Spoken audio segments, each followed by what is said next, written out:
life is about the experiences. And just because you've taken a donut and it's a perceived risk and it turns out to be something you don't like, it doesn't mean you can't go back and take a different donut.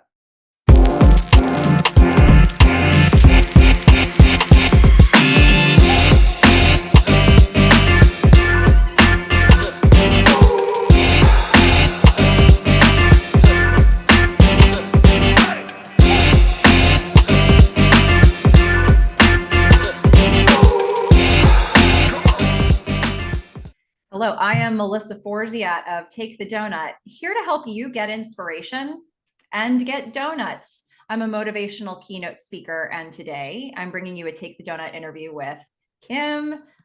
And let me tell you a little bit about Kim. Kim of FIS Global is the Senior Vice President of Commercial Services and Business Process as a Service. And I was very privileged to just have a chance to actually meet Kim in person when I spoke at the FIS Global Women's Empowered Signature event. And it was just such a wonderful, well-constructed, beautifully run event, and very efficient event as well. And Kim was one of the speakers.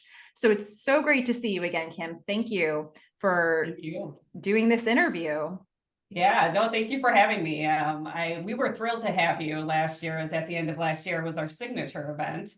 We were thrilled to have you, and I was thrilled to be able to meet you. So glad we were able to connect in the new year. Absolutely. Well, first of all, before we get into any more serious questions, I have to ask, what's your favorite donut? Gosh. God, I love all donuts. I think my favorite donut is a Boston cream donut. And it's not only because I like the taste, like it's chocolate and it's cream on the inside, it's phenomenal. But I have very fond memories of when I was young. Actually, when I was 15, my dad was teaching me how to drive. And he would take me to learn how to do like highway driving. He would take me on the highway to a truck stop in like northern Wisconsin. It was about 30 miles away from our house. And the reward for me getting us there both safely was getting us donuts. And we would both always pick the Boston cream donut.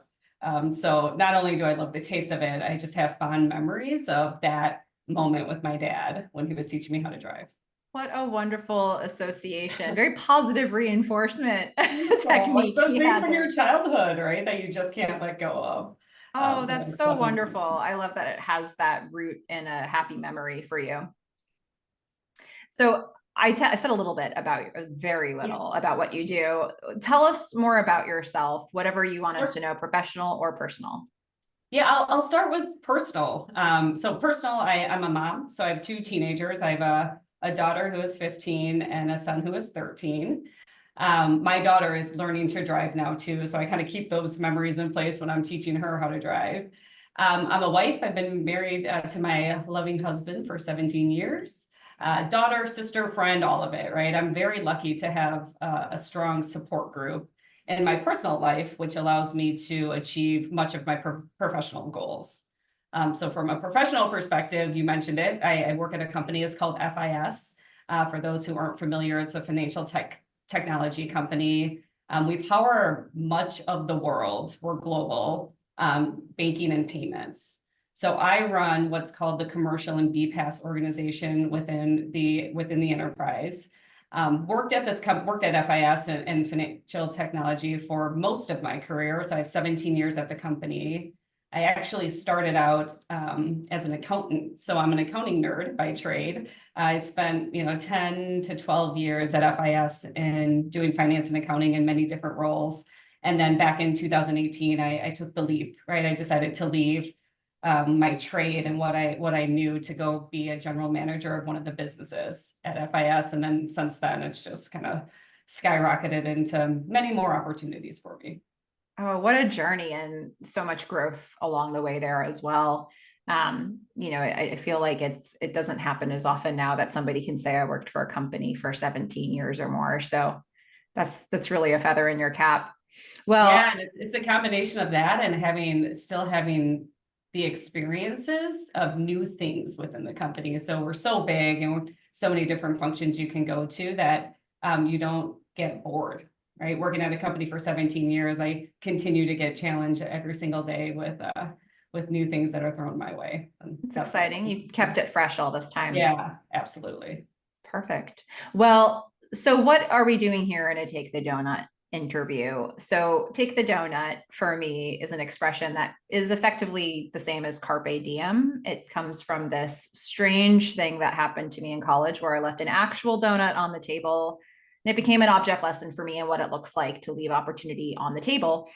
And I don't want to do that anymore. So the expression is take the donut. I'll link a video here for those who haven't seen it before, but this conversation is all about opportunity. What does it look like to have it in front of you, to go after it? Practically speaking, what does that mean for us as people? So Kim, I'm going to throw this question to you just to get us started. How are you with going after goals? What is that process like for you? So are you familiar with strength finders? Have you ever done like personality tests before? Okay. My number one strength is in any personality test, they all have different names, but tends to be an achiever. Like I'm really good at execution. So I'm very much the person that I love to set the goal and I love to execute on the goal.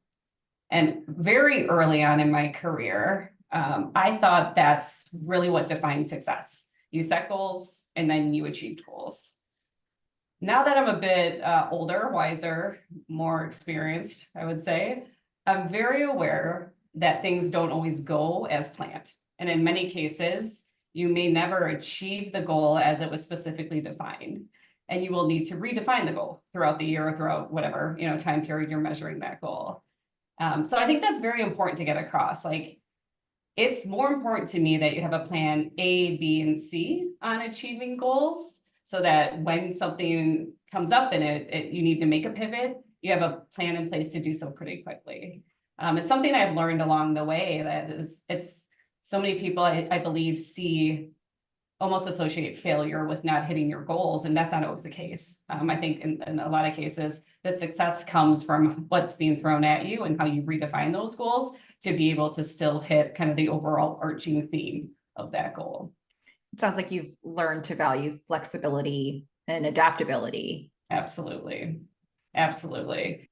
Yeah, I mean, that's one of the things as a high achiever, and I've done a lot of personality tests over the years here, and it's one of the things I've had to learn about myself too, is that just because you don't get it done the way you thought you were going to get it done, you got to kind of let that go and move on to the next thing, right? There's a lot of pride in being able to pivot quickly to a new plan.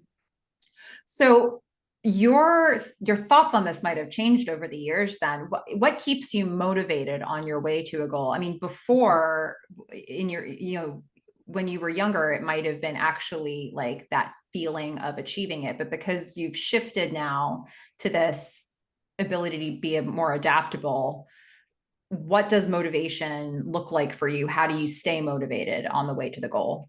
Yeah, it's absolutely what you said. There's still this overall motivation that comes from like knowing that you have to achieve something, right? And I get that through just like being challenged. I love being challenged with anything that comes my way. Like think of it as a puzzle that is in a million different pieces, and you ultimately have to kind of find the right way to put those puzzle pieces together to be done with that challenge. I think of that as when it comes to goal setting too. It's really exciting for me to work with a group of people and to be challenged with a project or initiative or whatever it may be, and come together and find a way to achieve that project initiative goal. The key to me that really inspires me is the people that I work with. So my team is very important to me. I need to be surrounded by, I often say I need to be surrounded by good people, knowing that not a lot of people understand my definition of good. My definition of good is not just being smart and not just being a high, executor. It's being humble, it's being kind, it's, good sense of humor. You don't take things too seriously. You can see the good out of any situation. And building a team of people around me that have similar values and, mental thoughts on that really get me motivated to come to work and do what we need to do. Well, in the process of answering that, you mentioned the word challenge quite a bit. So I'm curious to dig into that a little bit more. Are there any particular types of challenges that you just seem to keep running up against, no matter what type of goal you've set? Is there a brand of challenge that is your Achilles heel? That's a really good question. So I've worked in corporate America my entire career. I started at GE Healthcare before I moved over to FIS. And I think one of the biggest challenges that you always run into is just big corporation. You know, a lot of people, a lot of different opinions, a lot of processes that you have to navigate around, and that doesn't change, right? And there's goodness that comes from that, but there's a lot of challenges that come from that. So you know, that's one that has always been with me, you know, in my entire career. Is just knowing how to influence people, big corporations, knowing how to influence process, knowing how to influence decision making is one of the challenges that I'm up against on a daily basis. But it goes back to your previous question. It's also what motivates me on a daily basis, because I like that challenge. And I feel like I'm good at that too, right? So when you're up against something and you know how to navigate it and you feel confident about doing it, that's when those challenges become less daunting and more motivating. Well said. So if you think back historically, if I said, what's the biggest donut you've ever taken? And this could be personal or professional. What comes to your mind? Oh gosh. Having kids for sure changed my life significantly. But I'll focus on the professional side. I would say, you know, and I mentioned it in my intro, I was an accountant. I was a finance by trade. I went to college thinking that's what I was going to do. There's a very, you know, clear career trajectory when you go into finance and accounting in corporate America that you follow. So when I was given the opportunity back in 2018 to jump from that, I wasn't looking for it. In the back of my mind, I knew that I wasn't sure if I always wanted to do in finance and accounting, but I wasn't ready at that point in time to make the jump. It was an opportunity that was presented to me.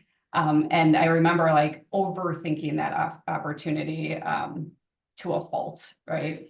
And that was probably one of the biggest challenges, or, you know, talking about taking the donut, because I felt like I was leaving something that I knew I was good at to move to something I had no idea if I was going to be good at. And I just didn't know if I was ready to do that at the time, but thank God I did. You know, I had a lot of good support advisors around me, my family, obviously, that supports me to help in that decision. It was a massive decision at the time, and, you know, so glad I ended up making the pivot. It's funny when you do something like that once, it sort of opens the field up after that, because it's like, oh, if I could figure out this skill set, I can figure out the next one. I don't know how, but I'll do it.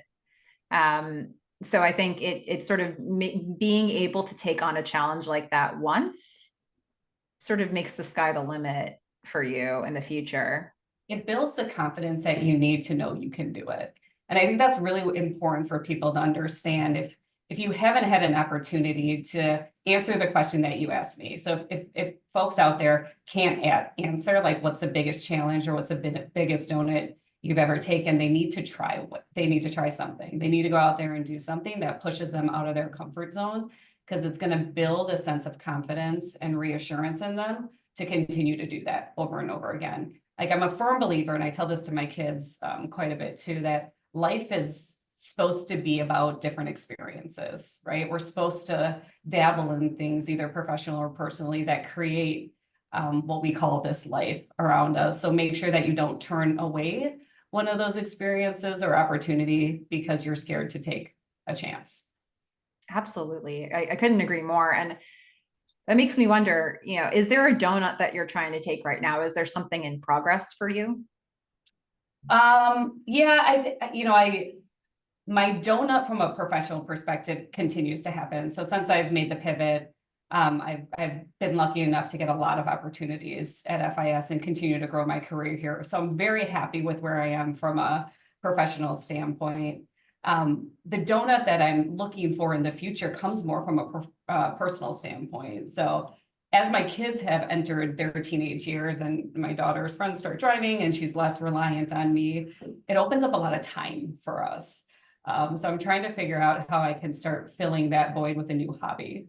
So my husband and I have been talking a lot about like, what's the next hobby that we're going to take up? And I think it's going to be like trying to play guitar or some instrument. It's one thing I never did in life. I was an athlete. I did that all my life. But I never learned a musical instrument. So I think that's going to be the next challenge I take, is just trying to figure out. Right now, I think it's the guitar. I need to try it. I need to see how that goes.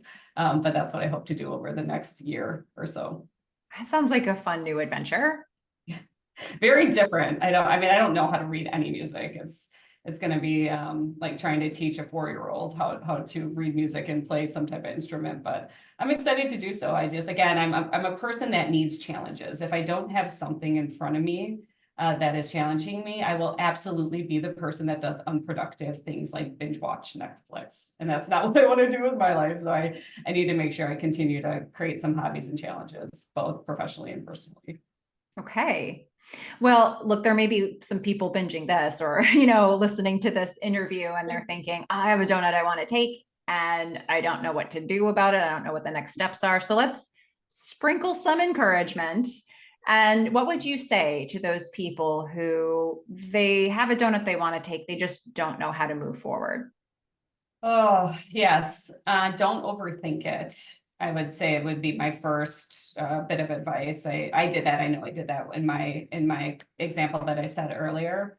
Don't overanalyze it. Remember that life is about the experiences, and just because you've taken a donut and it's a perceived risk and it turns out to be something you don't like, it doesn't mean you can't go back and take a different donut, in 12 months down the road. So no decision is ever permanent. I think any decision you make, you can always pivot back to something, if it doesn't work out, that's more comfortable for you. So don't overthink it. Know that you can reverse a decision if you don't end up liking that decision.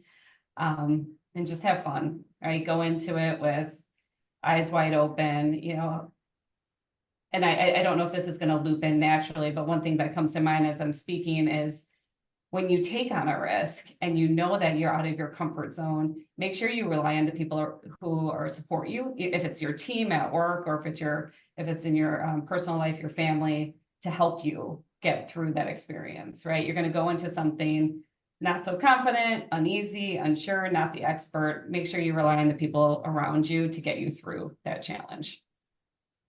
Great advice. Well, for those who are interested to learn more about what you're up to, is there anything that you want to share? Are there any links that I should put in the description? Tell us where we can find you. You can always find me on LinkedIn. I think that's the natural place to find me. I absolutely love doing these type of things, these type of interviews. I did forget to mention that I am a co-sponsor at FIS for the Empower Network, which is the women's network. So if there's anyone out there listening that wants to get involved, we always look for external individuals to come in and speak to our group, or want me to get involved in something that you're doing. Please reach out to me on LinkedIn. I'm happy to do so. And I love creating those connections. Wonderful. Well, everybody make sure to check out Kim's LinkedIn profile and, whatever content's coming out there. And if you liked hearing her story, be sure to like and subscribe, because there are plenty of great interviews still to come with lots of motivation for everybody. But, in the meantime, Kim, thank you so much for taking some time and having this conversation, getting people thinking about opportunity, goals, what it looks like to go after them, and just spending this time.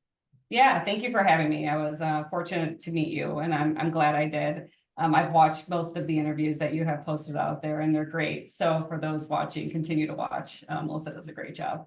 Oh, thank you for that. Okay, everybody, you know what to do. Get inspiration, get donuts. Bye.